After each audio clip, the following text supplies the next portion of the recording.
I think if the if and that's a very big if he is reinstated, I think that would form part of the report that would come from the panel, and you know, then that would be it. But you can be rest assured that will take a lot of political backlash from the public. In this talk that the NIA report should be more classified, what do you make of it if that report is made public? How does this affect the NIA in its entirety? I'm not a security expert, I don't know, but I do know that issues of national security are supposed to be classified in information and documents, issues of corruption as well need to be told to the public. So if there is any hint of impropriety, and if there is any hint of corruption, I think that aspect must be made public and Nigerians must be told, because the government is accountable to the people. But any issue that has to do with national security or things that people do not need to know, I think that can be kept classified. That's I don't think people are even interested in that. But what people are interested in is whether or not monies have been misappropriated or mishandled or siphoned to certain places. And if that is the case, if there is anything like that, then that must be made public. So for you now, it's okay that the NIA report is made public, even if we consider it as a classified document, and it could hurt our security apparatus in this country? No, which means that's for you. For me, I said any part of the report that suggests misappropriation or corruption must be made public, but that of security should remain classified. That's what I said.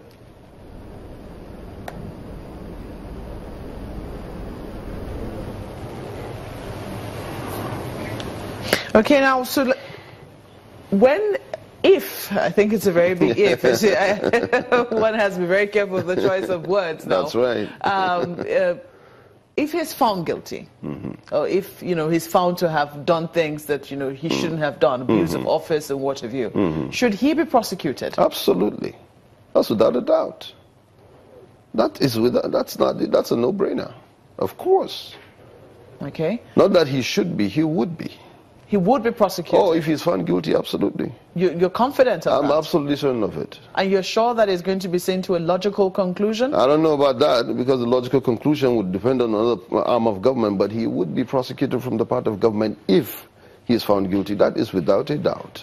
Okay, but my colleague just asked that question, what if he is reinstated? Because we must bear in mind right now that yes, the Senate has come up with its own final report, and right. there are political permutations as to why this has come out at this point in time, and what the work that I would think that it's without prejudice to the work that the VP's committee is doing as well. I hope so. Assuming that there is some clearance, assuming, it's a very big if, that there is some clearance, and maybe it was all a very big misunderstanding at the end of the day. How do you think that is going to play out? Then he should be reinstated.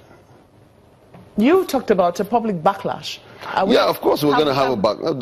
The optics, the perception is going to be, we're going to have a public backlash. But of course, the right thing would be done. Have we condemned him even before he's been found guilty? A lot of people have. I can tell you that in all honesty. A lot of people have.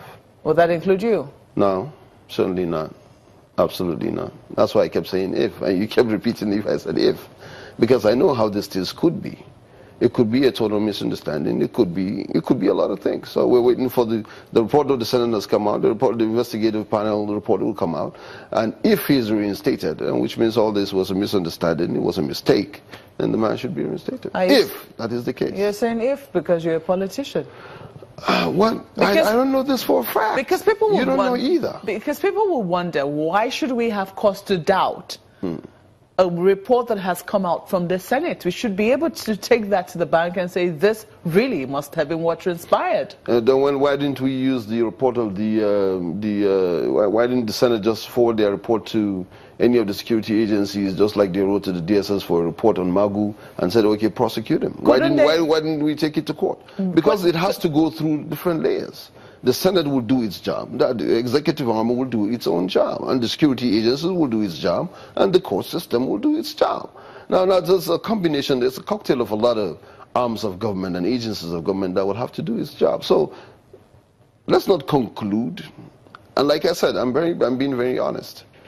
Yeah, well, of course, if he is reinstated, because the court of public opinion have already condemned him, of course we will receive a lot of backlash on that.